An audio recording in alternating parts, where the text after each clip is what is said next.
Within the earth, from waters blue, fairies are whispering to me and to you. Hello there, hello there, hello there, hello there, hello there. I'm Claire Casely, the Fairy Whisperer. In the air of sylvan nights, we'll find our way by fairy light. Fairies whisper throughout the land. It's time to walk hand in hand.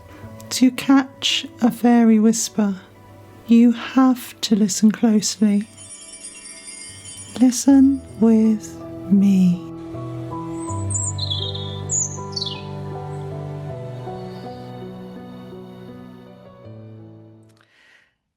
Hello, welcome to the Fairy Whispering Podcast, and I'm really excited to have Meri Dixon with me today, who's a fairyologist, and we've been in touch for a while on social media, and we followed each other's work, haven't we, Meri? Yes, hello. Yeah, but we don't know much about each other apart from the fairy interest, and just wanted to invite Meri on because you've been doing some fairy research and just hear about your connection with fairies. So welcome, Meri. Thank you. It's a pleasure to be here. I'm very honoured. Lovely to have you on. Sorry, where does your connection with fairies start? Where does that come from? Funny one, because it wasn't my intention to research the fairies, but I do have a long connection, probably like many people, back with childhood. My strongest connection with fairies comes from the brownies, from the brownie guides, which I don't know if you know. If you're a brownie, you know that it is all based around fairy folklore. So the brownies were supposed to be helpers, and you sort of age between about 7 and 10. I think that's the age group. So probably, I suppose, the most profound time of imagination and interest in the world. And I just remember being absolutely terrified that they were going to come and visit me, all the different fairies that are named, because each group, so you put into sixes, and each six is named after a fairy. So a sprite, an imp, which isn't really a fairy, I suppose, a pixie, and you have all these different groups. And I just remember I had the Brownie Guide handbook in those days, so I'm talking 1970s. Hardback, very official looking, quite big book, and it had a picture of the fairies dancing on the page, and it also said things like, the fairies might enter your life, and I was terrified that they would. I really had very strong imagination. I was convinced. I always picked up on things, although there's no real connection within my family. I'm the only religious one, and I'm the only one that's been interested in spirituality, although my mum did in later life. She tried out a lot of things. So I had no one to talk to about this. And in fact, I thought, if I talk to people about this, they'll think I'm mad. I was convinced that fairies existed, and I don't think I ever stopped. When my daughter was born, and when she was about 3 or 4, we bought a How to Attract Fairies book that we'd seen in the shop, and we followed the instructions. It was mostly planting flowers in pots, and that would encourage the fairies, which I thought was a lovely idea. And also how to name your cat. According how witches name their cats, and how to name your cat, which is not fairies, but we were in that zone. So that was nice. I liked encouraging all of the boys as well to a certain extent, but it was a special connection with my daughter to have the fairies in our lives. And so I suppose, like many people, it's in the background. You believe in it, but you leave it alone. So the research thing was by accident, I suppose. Originally, I wanted to look at religious experiences in general, people who have an encounter with Jesus or with angels, or see Jesus's face on a piece of toast. Yes, I know. There's Yeah. all sorts of Yeah. experiences, aren't there? And I was Mm. very interested in that. And I'd just finished looking at spirituality, and because it was COVID, I'd had loads and loads of people for my survey. My supervisor said, "Oh, you only need about 80 or 90," and I had 500, over 500 respondents, because everyone was, "Oh yeah, let's do a survey. We're so bored." And so I think that's what I was hoping to do, was to survey people's experiences. But I was lucky enough to have Professor Linda Woodhead as one of my supervisors, who's quite quite a big force in the Church of England and also in academia. And she was at Lancaster at the time, although she moved down to London. And she said, "Well, there seems to be an awful lot of stuff going on with fairies." And I said, "All right, I've not read anything for many years apart from that one book. Why don't you look into that?" So I did, and it just, I mean, the internet is horrible for lots of reasons, but it's also wonderful. You put that thing into the search engine, and you just this wonderful array of information comes out. And the first port of call was the Fairy Investigation Society, and I found the Fairy Census, and I just thought, I can't believe this. People are seeing fairies. People are having experiences. What on earth is going on? Why haven't I? Which is always always a question. Yes. And I ran back, to Linda the next day and said, "Oh, I know what I'm going to do. I know what I'm going to do," because I'd had such success with this, asking people about their spirituality of the seaside, of why the sea was so important. I thought, I'll do the same with fairies. And she said, "Yeah, there's probably not." I said, "There's a big survey online," and she said, "Yeah, but perhaps people haven't really written about it. They've just maybe talked about, oh, isn't this interesting, but maybe not looked into it as a cultural or sociological thing." I know that to not really be true now, having met you, having met lots of people who are.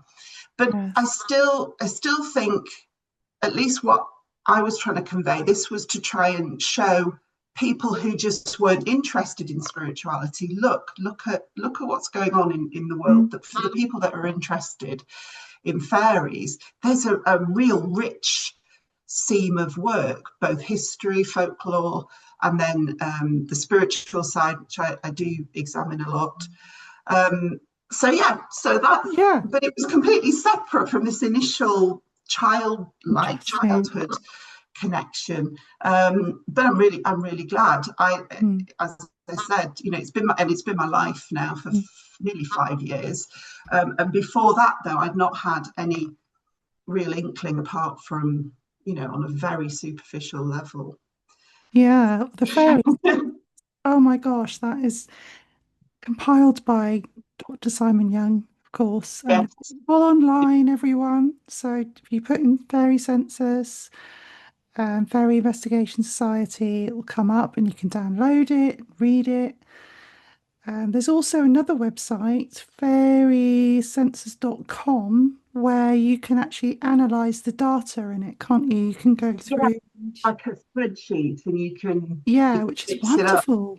Oh, Yeah. it's been. I've said that in the acknowledgements. I've said, if it hadn't been for Simon Young, I don't think this would have existed, because I couldn't have compiled such a.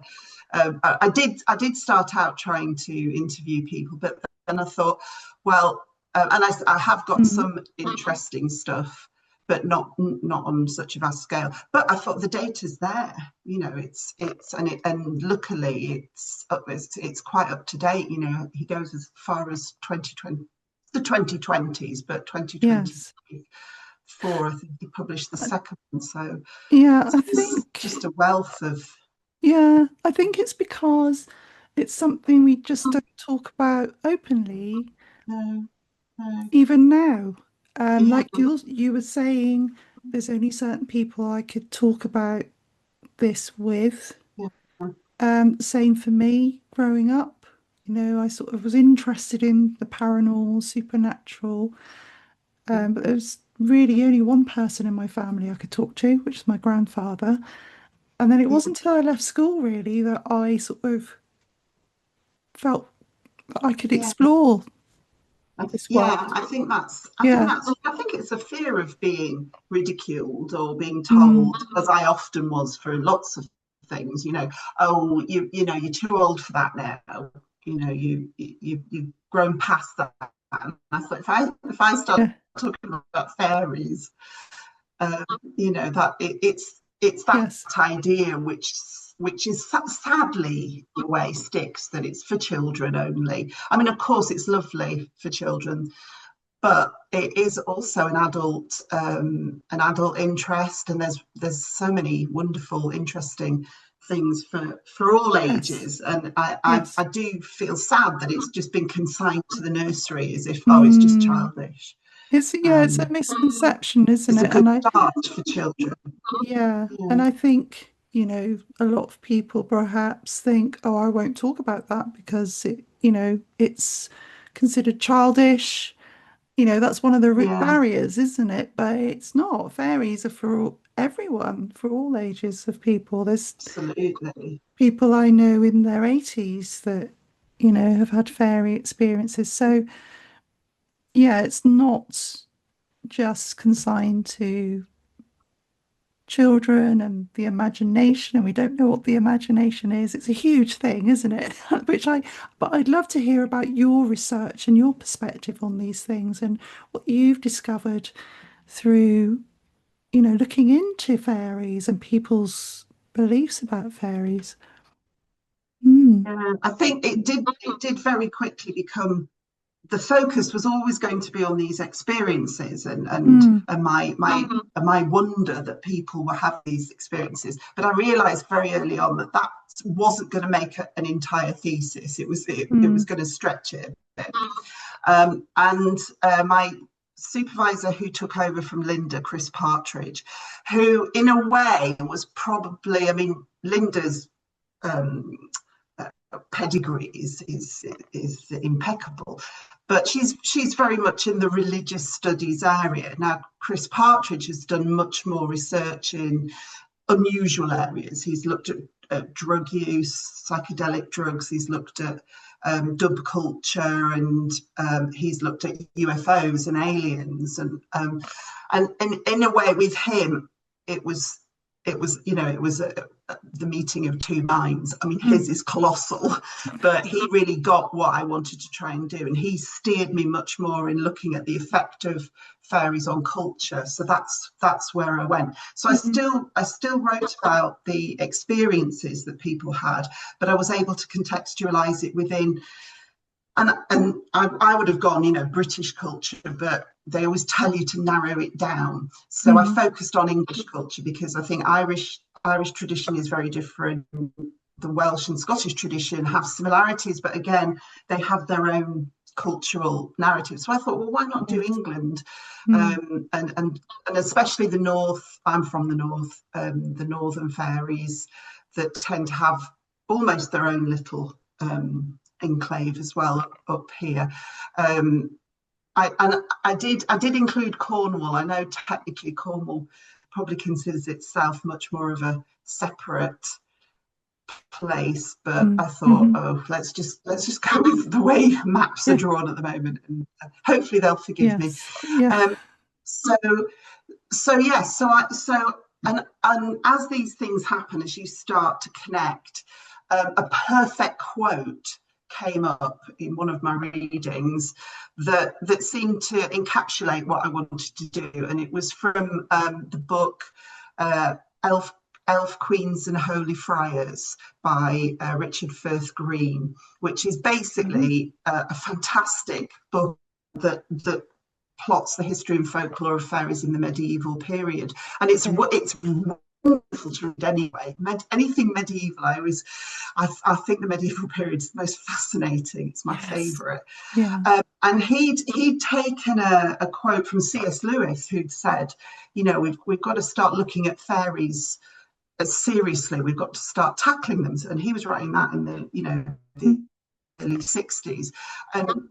And takes the quote that I use, so hopefully, and give credit to Richard Firthbury from his book, is it's the task is not, I'm reading it off the wall because I have it over my computer as well. The task is not to establish what they represent, what fairies represent, or exemplify, or epitomise, but rather to ask, what are they? And what cultural work are they doing? And I was like, yes, that's it. That's my thesis. Yeah. And that's basically been what I've done. I've split it into two. So I've looked at the fairy experiences, what people saw, what kind of people saw fairies, and the answer to that is anybody can see fairies. It's like that.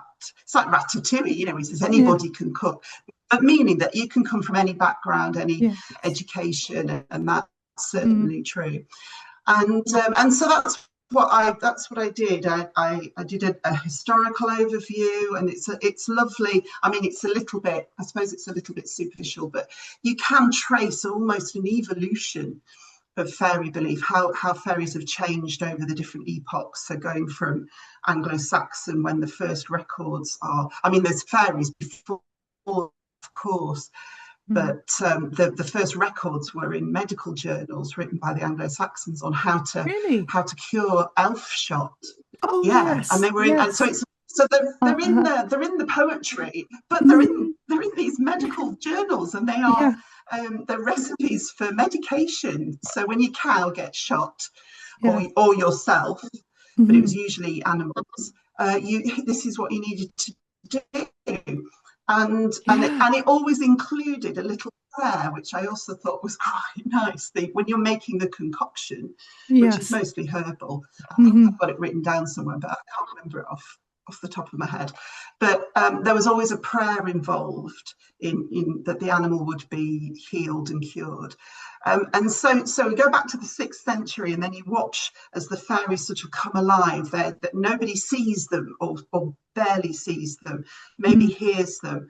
And then gradually in the medieval period, they see big visions of courts. And then in the early modern period, they become this force for evil, which is really interesting because there's a huge conflation between the witch trials. A lot of witches saying that they had, wasn't me, it was the fairies, in the hope, I suppose, that they'd be exonerated, and they weren't. They shouldn't have spoken to them at all. And then gradually it becomes romantic. It becomes all about, they go back to chivalry, and then the Victorians, of course, who go two ways, don't they? Really, they on the one hand they make them smaller and put them in the nursery, but they also make them brighter. You have these massive electric, because electricity was magic. They had these theatrical performances. Apparently there were 5,000 children employed across the country at Christmas as fairies. Oh my gosh. Yeah, and I was stunned. This is Diane Purkis, whose book, again, Troublesome Things, is an amazing book. She's got such a... Yes, I want to read it. Yeah, I first heard her talking, like when you start some research, you start hearing about fairies from everywhere, and you think, well, how is this happening? And she was on Melvyn Bragg's Radio 4 programme In Our Time, talking about fairies. And she is the authority. Definitely. But she talked about, and of course it was, child labour. Of course they were wired, they were covered in, and it's not like the fairy lights we get today. These were heavy, burning hot light bulbs being pinned to children, to their clothes, to their bodies, so that they would light up. And they were not living the fairy life, definitely. But obviously they were enchanting the lives of richer, more lucky children, I suppose. I didn't know. The Victorians, they incorporate their love of, I don't even know what to call it, torture. Just like, in order to make something beautiful, they tortured 5,000. Oh my gosh! Well, chimney sweeps is amazing displays. You can just imagine burns. Yeah, absolutely. So Mm. yeah, so unfortunately, fairy entertainment was very exploitative. But you sort of go, oh yeah, that sounds about right for the time period. So yeah, so I did a historical overview. I looked at the principal folklore as well, and some of it is really delightful, and some of it is terrifying, as we know. Mm. We know the stories of fairy. You're lucky, I think, if you meet a fairy who just wants to trick you and have a laugh. You're Mm. not so lucky if you meet, someone who wants to kidnap you, take you away, or kidnap your Mm. child and replace it with a changeling. And some of the Mm. changeling stories are Yeah, horrific. they Uh, are. and Mm. I think I've read a few, and obviously the Burning of Bridget Cleary is a wonderful Mm. book, very Mm. detailed, just Mm. terrible, but also gave such a great insight into what people believe. Because in fact, Yes. the husband and the family who tortured and burnt her because believing, they were actually their sentences were commuted from murder to manslaughter, because the judge said it is clear, however misguided, these people really believed in what they Mm. were doing. They weren't doing this out of spite or hate.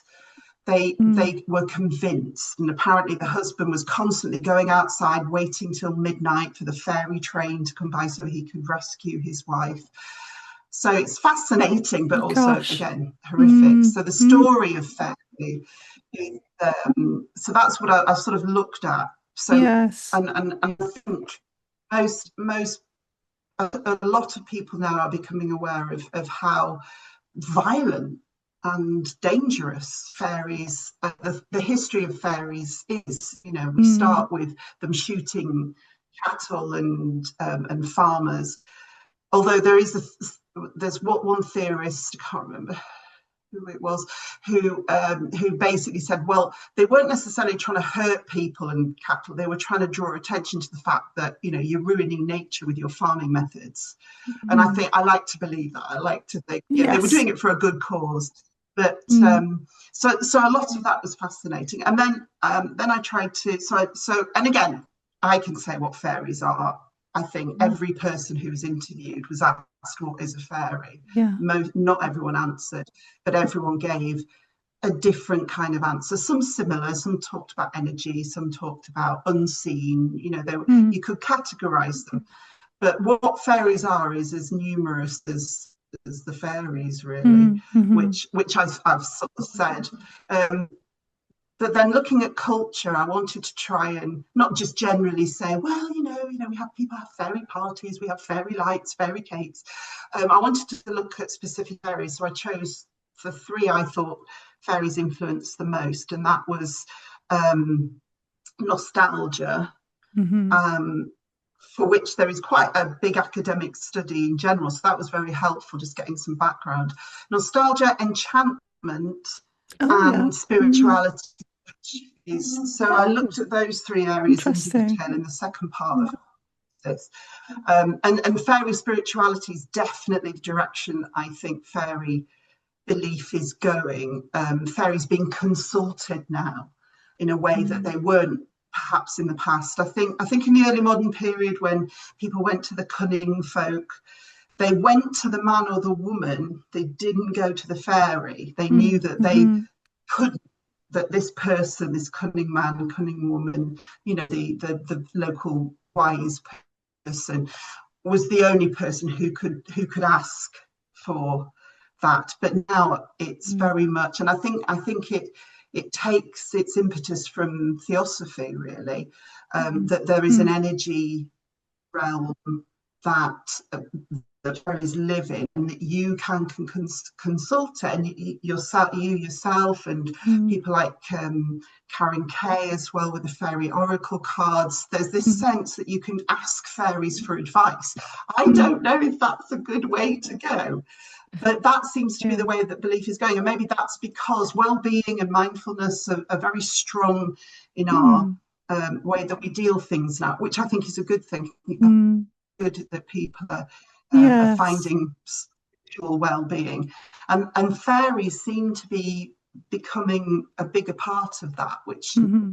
which is fine. I think Mm. that's I've Yeah. I've used the fairy cards on my friends and had I some mean, interesting interactions. I've got quite a lot of fairy cards, but I Yeah, I've just got the also, one.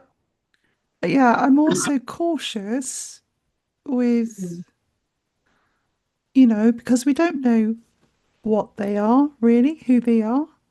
Yeah, There's various theories and there's, different types of fairies, like yeah, different types of people. So I think respect is the key with dealing with yes, absolutely. any otherworldly being. Yeah. Well, yes. I mean that Respect. would I think that Mm, would be certainly true. And yeah. I find it interesting that Mm, people would want to consult a supernatural entity. But I wonder why fairies, angels, I get it, yes, because mm, angels are come from God and they're good and they're bound to give you good advice and maybe consulting, your family members that have passed away as well. That mm, seems sensible. But fairies, I don't know. I don't know. The iteration of fairies that we probably mm. are used to the naughty fairy, the fairy that wants to trick you and trip you up and lead you into the Yes. mire and that sort of thing. Hmm. Perhaps no, I don't really want your Pixies. advice. Mm. Yeah, Yeah. yeah, yeah, exactly. I do think Mm. I'd avoid those. But the idea of the beautiful fairy, and this Yes. I do deal with the way that the word fairy has changed its meaning, and now it means that little fluttery, pretty ballerina type. Mm.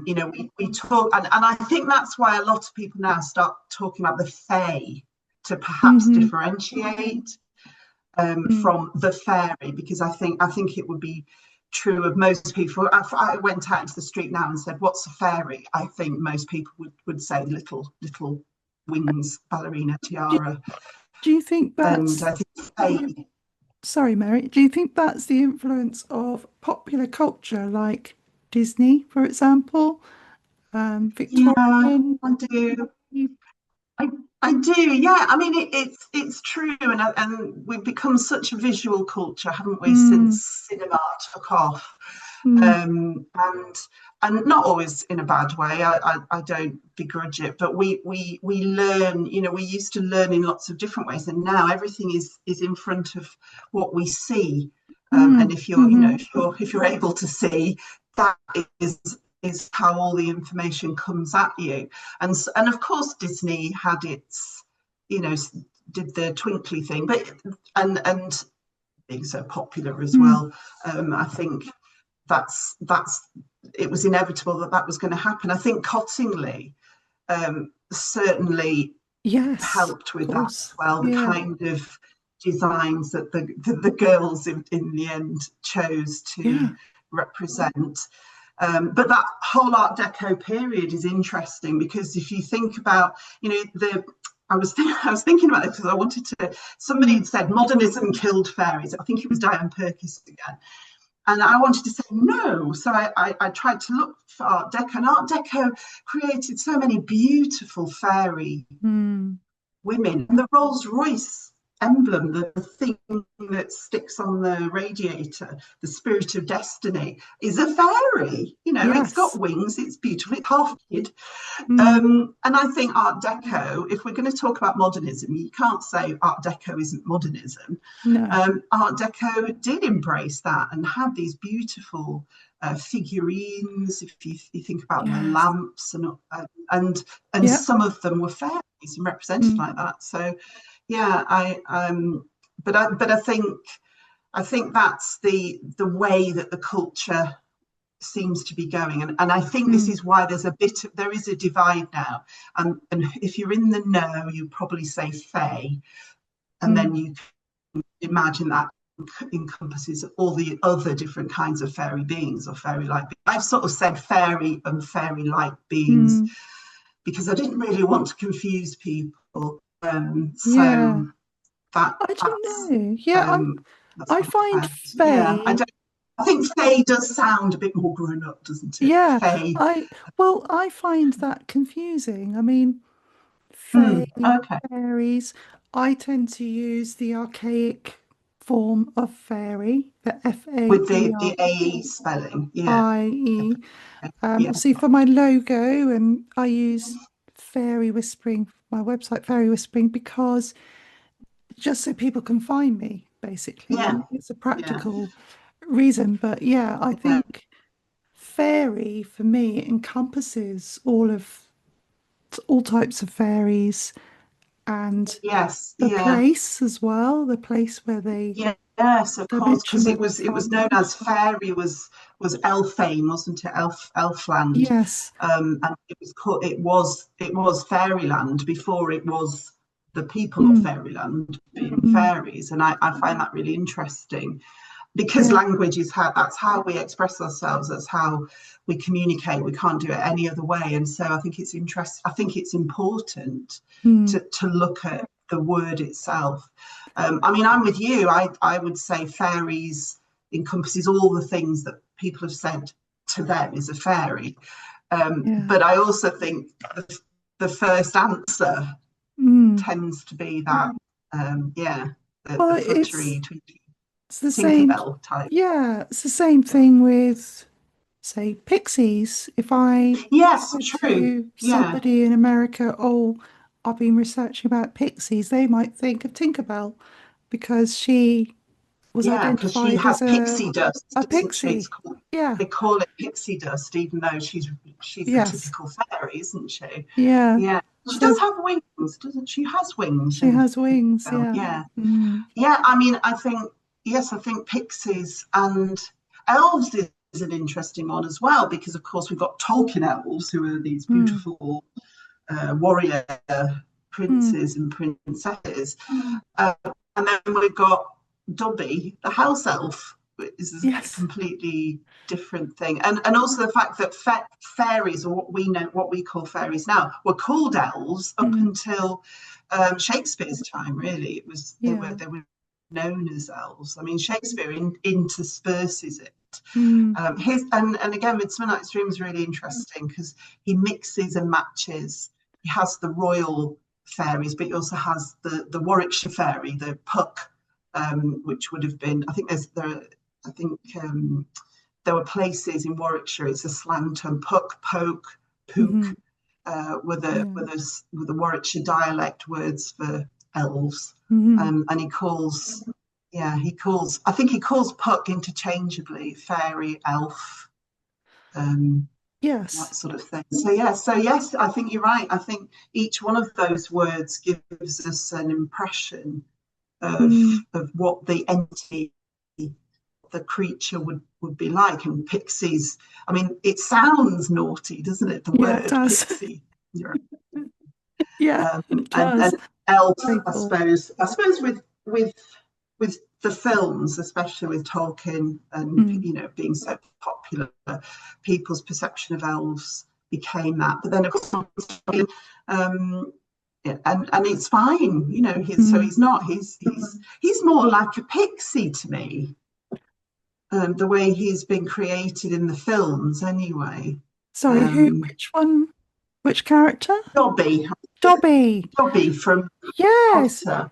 Well, Yeah, he's based on the I feel brownie. like he's Yeah, yes. Well, they're called house elves, that's and right. I Yeah. know J.K. Rowling took a lot of folklore, like the boggart. Mm, I think she gets just about right.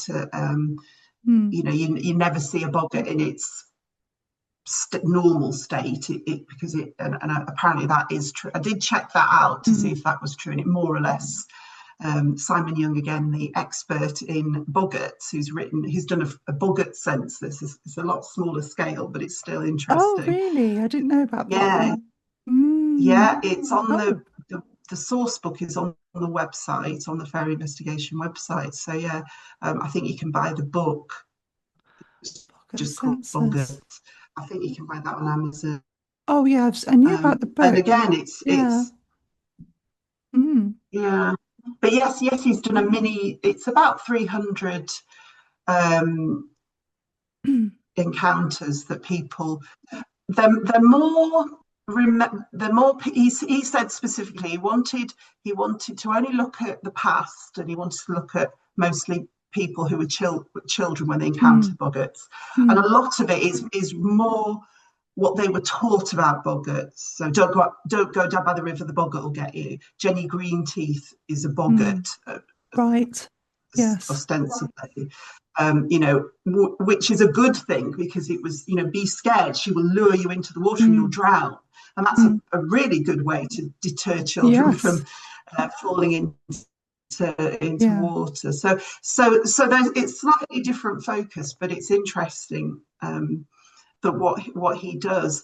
But yeah, go back to just the interpretations of elves, and I suppose in a way we could look at all of the different names, couldn't we? And there would be different interpretations. Yes, I think definitely. Yeah, I think pixies, obviously, that's your part of the world predominantly as well, isn't it? The southwest is where they're mostly encountered and talked about. Yes. And then in another part of the country, somebody might say it's a brownie because they help in houses. It's very confusing, all the different I mean, again, Simon's has two schools of thought. He said there's the lumpers and the splitters. And he said there's lumpers. He said, I have no time for lumpers, because they just think that all fairies are the same thing and everyone just calls them different. But he also said that the splitters, like, and he names Catherine Briggs here because she's so amazing. I mean, she comprehensively said every single name that you might give to a fairy entity. And he says, he thinks she may have called the same creature different things because in different parts of the country. So like a pixie in the southwest might be a brownie in the Midlands, or a sprite or whatever. But it's good to have this diversity of nomination. And it's, I think, again, in terms of folklore and in terms of our traditions, I think it's important to keep the names going. I think it's a shame, or it would be a shame, if everything just became fairy. Which I suppose in his imaginations can be the case. So maybe so having a book about pixies would be really good. It would be beneficial because it will highlight, look, here's the special attributes of this creature. And then we're not losing that tradition and that. I don't think we would, but you never know, because language gets so easily that's messed about with, especially with social media, people misnaming things or that's why misunderstanding them, and then it catches on, and then you're like, oh. That's why I think that was my passion, really, to make sure that I wanted to do something really comprehensive. I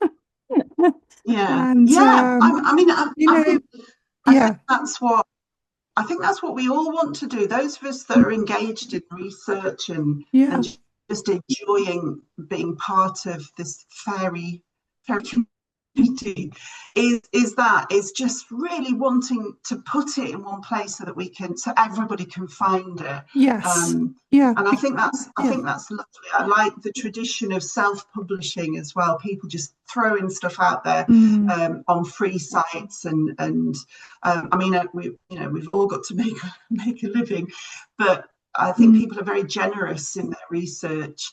That they'll put papers out, they'll put blogs or podcasts out there so that it's available, so that people can access it and find out these amazing things. I mean, in 4.5 years, I've found out things I'd never imagined, and that's all thanks to you, to Joe Hickey Hall, to Simon Young especially, to the writers that have gone before, Walter Evans Wentz, Catherine Briggs, all of these people who in their passion, like you said, in their passion for these creatures and for the traditions that that that we have.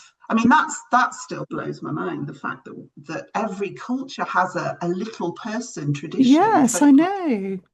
I mean, and it's that's crazy. And you just amazing, think, isn't well, it? Yeah, yeah. it's I mean, worldwide. I'd love to get delve into that as well, and Mm, just why.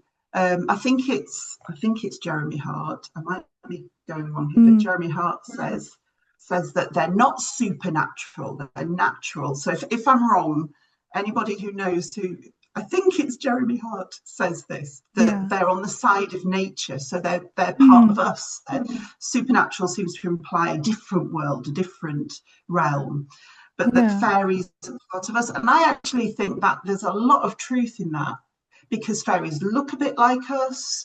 They do Mm, stuff like we do. They love mm, music. They love dancing. They do all those things.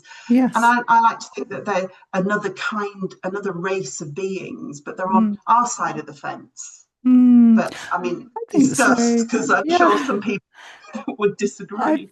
I think they're linked to us. I think Tolkien, with Yeah, his ideas about the elves and the race of men, the different races coming together, I think yeah, there's a lot of truth in that, that we are somehow connected. We're just in different planes of yeah, existence, or whatever people believe, yeah. whether they believe they're an actual little race of Or people that are experience. hidden away somewhere like the Yeah, Sasquatch, or whether they're more, I believe they're more on the supernatural side of things.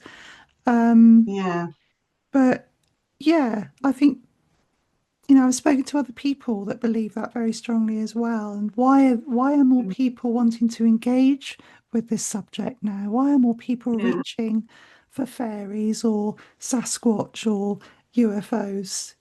yeah. What's driving us? And I Yeah, think, it's. I mean, yeah, it's true, isn't it, that mm, we are looking for our answers outside of ourselves and outside of our experience, which yeah, I think is good.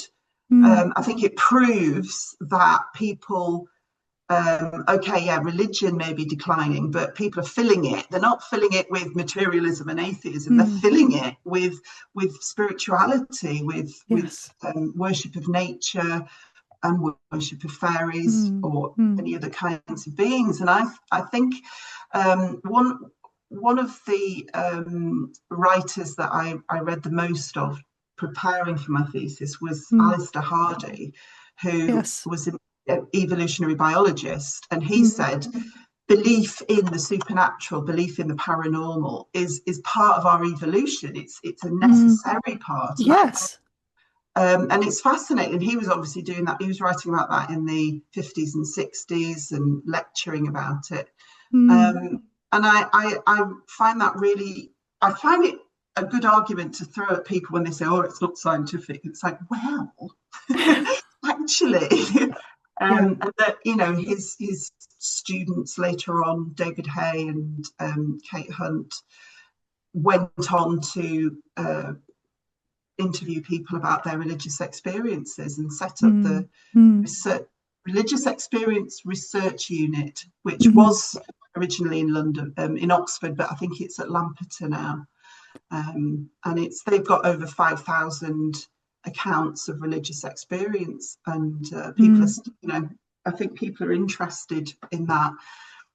Um, but I also think people have always been interested in the supernatural. I think yes, that's why definitely. That's Mm, what. That's why there's religion. That's why there's religion. That's why Jesus, yeah. for example, always did miracles first, then Mm, preached. And I mm, think interesting, that he says, right, come yeah. here, look, this. I'm going to heal this person, or I'm going to turn water Mm, into wine. And then he would talk, and then he would preach. And I just think, yeah, that's what you do. You get the crowd in, and then you tell them what they should be doing.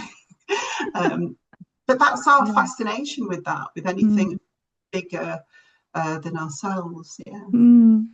Yeah, that's interesting you say that. And I'm just wondering, totally random, but maybe related, whether that's why some people have fairy experiences or Yeah. supernatural experiences, that then I was actually interviewing someone the other day that was working with someone. She was doing some one-to-one work with clients that, just wanted to develop. an area of themselves, personal development, and she said he needed to experience something physical. She said, even though I work, Yeah. mostly on the non-physical side of things and energetically with my work, he wanted to experience something physical. So we received Mhm. something, very physical, very much in this dimension that Yeah. then gave him that, oh my gosh, this is real. I This believe. is Yeah. the belief Yeah. side of things. Yeah. Yeah, So, I think it's maybe people like us.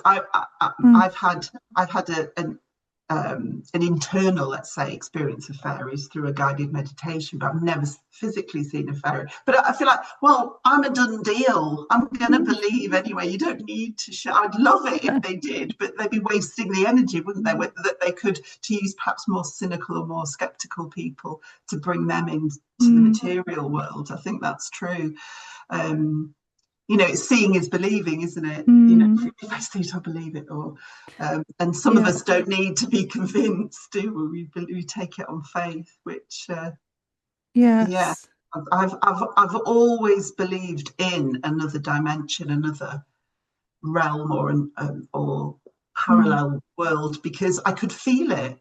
I've mm, never seen anything, and I'm really glad because I was terrified of seeing ghosts. I was convinced I was going to all through my childhood and adulthood as well, but I never yeah, have. And I'm really grateful to the mm, ghosts for not showing themselves. But it was, yeah, I could feel it. I knew that there was something there. mm, And I, I suppose I'm glad I've had the opportunity to explore it and explore mm, it through something so I don't want to denigrate the other entities out there in the supernatural world, but fairies are so specific and so particular. There's nothing else like them. I mean, there's other things like them in other cultures, but they're recognizable as fairies. But they are so different. They're not religious. They mm, tend to get co-opted into religion when religion needs something mm, like that. But they're not serving anyone. They have their own agendas. They're unpredictable. And I feel like if you're going to study anything, I mean, everything is interesting, but I think fairies yes, are just so particular. And perhaps mm, that's it. Um, that's the point. My conclusion has been, well, what are fairies? I don't know. That is the only conclusion. mm, Here's what everyone says, and they're all different. mm, And then the cultural work is fascinating. I mean, I could have looked at different aspects of culture, but I feel like we do create worlds of enchantment. We do it mm, every year at Christmas. You yes, do your house up and you mm, make it into an enchanted little grotto. mm, Um, we we yearn for the past, and so we look mm, for nostalgic tellings, and then the spiritual dimension. Um, and I was really interested actually to see how the one ceremony I attended, a fairy mm, Wicca thing, mhm, very much borrowed from Wicca. In fact, I personally felt that the only thing they changed were the names.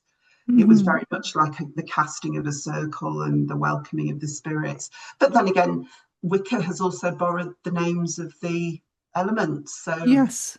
there's a closeness, and I feel like it's coming closer Mm, between the two, especially because we're thinking of elementals and mm. fairies being elemental beings. Um, Yes, that's Picking up of interesting as other, well, isn't it? yeah, There's I've looked at that, these categorizations of fairies, yes, and then you've got the elemental aspect, and there are different people yeah, that have different beliefs about, oh, well, the gnomes are aligned with the earth, and then that type of fairies related to gnomes, so they're yes, part of the yeah. earth. So it's a whole other It is, and it's come full circle. If you kind think of the thing. Romans and Greeks Mm, saw fairies as the dryads, the yeah. Mm, Nereids represented a part of nature, and then mm, they sort of became like a bit like tramps, like Rumpelstiltskin, or some of the strange mm, and wicked characters from fairy tales. mm, And then it comes round again with theosophy and with the belief, and theosophy really went to town on the fairies. It was, they were an offshoot of spiritualism, and the teaching comes from that. But it was theosophy that started this, or returned to this idea of the elemental fairy living in a spiritual realm, perceivable only by clairvoyant means, which is interesting as well, sort of putting up a little bit of a barrier to say, well, if you're clairvoyant, you'll see them. And there's lots of that in the Cottingley stories, where these girls, clairvoyant, they can only be clairvoyant. Some of the theosophists said they have to be clairvoyant, but and very sadly, and how unusual to find it in the working classes, which is fascinating. When you can look at Cottingley from so many different ways, and it is about class, it's about snobbery, it's about patriarchy. It's those poor girls. They weren't so nice when they were grown up. I felt like they sort of laughed at the people who believed them. They felt like they'd. But then again, I feel like, well, yeah, good on you, to working class lasses from Bradford, hoodwinked some of the finest minds in the world. It's such a conundrum, that story, that whole thing. And I mean, with Sir Arthur Conan Doyle's involvement as well, and what was he getting from that? He was looking for validation, wasn't he, that these experiences are real. I think so. So he was coming from a good place. But it's I mean, he was interesting because I suppose people draw the correlation and say, oh, Sherlock Holmes would never have believed in fairies, which is probably true. But then again, Sherlock Holmes also said, when you take away the impossible, whatever's left has to be the answer. And I think, yes, that is true. Sherlock Holmes might have said, oh yeah, I believe in fairies because it's the only thing that could be true. And Conan Doyle was interested in spiritualism from his teenage years, and his sort of story was then compounded by the deaths of his son, his first wife, the horror of World War One, which was, I think, that really gave a big push to theosophy, certainly, and to the Cottingley Fairies as well, because people had endured the war, and then along comes Spanish flu as well, and it was like we're just being literally plagued. Oh, look, some fairies dancing in a little Yorkshire village. Oh yes, we must all believe it. And I totally get it. And I do, and I like to believe them. I like to believe that they saw something, especially the younger, because there was quite an age difference. The youngest girl she was only 9 when they started, whereas the elder cousin was already 16. She was already ready to go off into the world. And Frances, the younger girl, always said, look, we saw them. I was chasing them around this wood. I'd seen them. She lived in South Africa for most of her childhood, and she said, I've seen them in South Africa. We saw them. And her daughter has said this as well. Mum was convinced. They just couldn't, and it was Elsie sort of wanted to cheer her up. So let's do this then. Let's take some pictures. It's so it sounds that need for belief. At a time when everything, I mean, I can't imagine that there was a single family who was not touched by one or other or both of those horrible, catastrophic things. You want to believe, don't you? You want to. I mean, that's a big part of fairy belief, is this wanting to believe that something beautiful could exist. It is. It comes down to this longing we all have. We're all searching for, who are we? It basically comes down to that, isn't it? Who are we? What is this all about? I mean, exactly. You could easily believe in fairies as believe in some of the scientific principles that we learn about. They're all incredible. I mean, science it's true. Science is extremely wonderful, wondrous. Mm-hmm. When you think about how it's all put together, how it creates this world that we live in, this universe. Why not believe in fairies? If you can believe that there are billions of worlds out there, if you can believe that we exist, and if the universe was even a tiny fraction different, we couldn't survive, then why can't you believe in fairies? Why can't you believe that there's another dimension? I think we lose, and I do write about this, I think we sometimes go out of our way. And when I say we, I mean humans, out of our way to suck the life out, the wonder out of life. Life is wondrous, Yes, it's wonderful, it's miraculous. So why can't there be fairies? Yeah. Why are you drawing the line and saying, well, yes, we have all this wonderful nature, but fairy entities or all of the supernatural things, why draw the line? Let's just believe, because everything is there. I mean, I have to believe in quantum theory. I have no clue at all about how it works, but I have to believe in it. That's a form of belief as well. I trust the physicists know what they're doing, and I believe in their ideas. I'm never going to be able, none of us, certainly not for many thousands of years, we're going to be able to see it, but so yeah.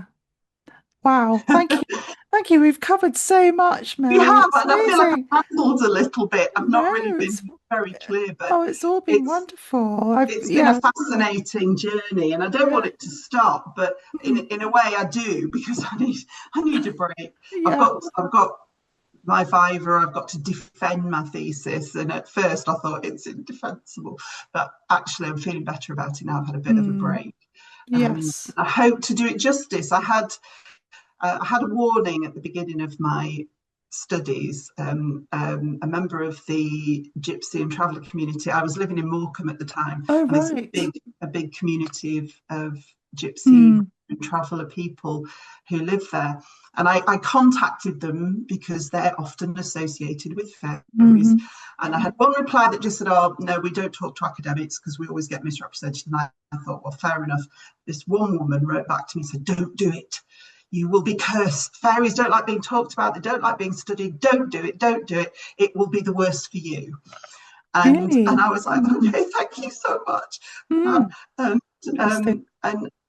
within like a week, catastrophic things started happening to me. But I didn't stop. So I don't know, maybe they've just rewarded maybe they've got something big and horrendous waiting for me. I don't know. I don't think so. I'm hoping that I've done them justice. That's what I do. I think if it's a calling and it's coming from a good place, isn't it? That's the thing. Yeah. I'm not trying to say, oh, fairies are evil, stay away. I'm trying to say, look at the fairies. They are this and that, and this is what I think people have shown through their experiences as well, just how fascinating they are. Or how fascinating is it to go just take your dog for your normal walk, and instead of just go for the walk and come back, you see a fairy. I mean, I know. It's amazing. That does happen. And that's what I hope the fairies will be pleased that I've tried to show them. I mean, I have shown them in their bad light, but they know what they are. They know what they are. We just don't. No, exactly. I think anything that shines a light on fairies and, is good. So yes, that's my opinion. I've got to say that, and I will continue to. I really hope that they'll see what I've been doing has been not a selfish project, but a genuine desire to know, because isn't that what we're all in this for? We want to find out, we want to discover. It's that human nature of wanting to know. I think that's a good thing, as long as you don't harm anyone. That's right. You don't, then I think it's a good thing. So I hope they will agree. Yeah. Is your thesis going to be published at some stage? Well, I've got to get through my viva, which is at the end of September, and hopefully that will be the end of that. But Yeah. my supervisor has always said he thinks it would be a good thing to publish, and he's said that we'll talk about that afterwards, because I think it would be an interesting addition to the Yeah, I camp. think so. Sounds it. Um, Yeah. Mm. so I very much hope that I will be able to publish it. So that's the next steps. I hope hopefully doing more things like this too. I really Yeah. enjoyed it. I really enjoyed talking about Oh, it, because I don't good. get to talk about it at all, except Yeah. when very occasionally, if I try to talk, friends and neighbours, they're Mm. like, "Oh, really interesting," and then you move on. Well, that's why I enjoy this podcast as well. Apart Yeah, from, yeah, spreading the word about fairies, is I meet yeah, so many interesting people yes, and get to and explore different yeah, aspects of yeah. I mean, fairies. I Yeah. listen to the podcast, and I'm just astounded. Wow, I never some of the people that you've talked to, what they're Mm. doing, what they've seen, what they've experienced. It's like it's a whole Yeah. universe of Mm. beings and beliefs and everything, and I Mm. love it, and I love that I'm a tiny part of it, because I never imagined that Right. I would be. I was, as I said, it was sheer. Well, it was Google. It was Google sent me to the right place, and Mm. from there, it all came out, and Mm. it's been good, and I've met some wonderful people. I mean, Yes. again, some people not physically. Mm. I don't mean in the fairy realm. I mean in the Mm. internet realm. But yeah, it's been great, and I want to carry on. So there's lots of little things. There's loads of things I wish I could have put in my thesis that I now think, oh, I could write a paper. I could. Write a So book. write Write another a book, book. because I have effectively written a You've book. written a book, yeah. So, uh, it's mm. not short. Mm. Good luck, examiners. Read it, every word, Yes. and then we'll see. I'm sure But they'll be absolutely blown away. So, thank I you. hope so. Yeah. I hope they enjoy it. They've enjoyed it at Lancaster. I have to give a shout out to the Yeah. university at Mm. Lancaster. They've not had. They say to me they have not had something like this, and I think they've been really complimentary to me about that, just in general, in our department. Mm. It's changed now, but I'm in the Department of Politics, Philosophy and Religion, and I've had some lovely comments and interest, because it Great. is something Yeah. different. It's, Mm. I know it's not, it's not finding a cure for all the ills of the world, but I hope it's Mm. interesting. And I think I've aimed it at people who might not have necessarily, like me, who might not Mm. have considered it. But I also want the venerated fairy Mm. whisperers to also like it, and Of not be course. too harsh. So, Generated. well, yes, I mean, you are part of some of my research. I've talked Mm. about you, and Oh, as it yeah. because as a representation of this Mm. movement towards Mm. encouraging relationships with fairies, whereas Yes. obviously in the early modern period you'd have been horribly mutilated for Yes. for it, and No. now it's much prettier and Thank goodness it's all those nicer and times. pleasant. Yes, it's Yeah. but no, I do fully respect yourself and all of the people that have Thank you. contributed Oh. to my research and my study, Mm. because I was starting from a blank canvas, which was good. It was good to only just have my little Mm. general knowledge that most people have, and then just meeting so many people, and so many people willing to share it as well, which is Mm. great. And as I Mm. say, thank God for the internet. I know it probably isn't always the best thing, but Yeah. No, it's I can't. brilliant. Mm. Yeah, I can't imagine anyone being able to do it. I know people have done PhDs without the internet in the past. Mm. I don't Mm. know. I don't know how it would be possible. So, and Yeah. that's it. That's good. The Mm. fairies know. Mm. The fairies probably have been on the internet. Fairies probably invented the internet. Who Do you know, I knows? think they might have. I reckon it's a whole otherworldly just conglomeration just that's come whispering into together. Elon Musk's ear. Yeah.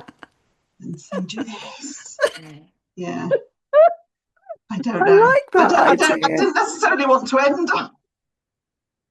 Oh, it's lovely. It's been so wonderful speaking with you, Mary, Thank you, and and you, thank you Claire. for your It's been. time.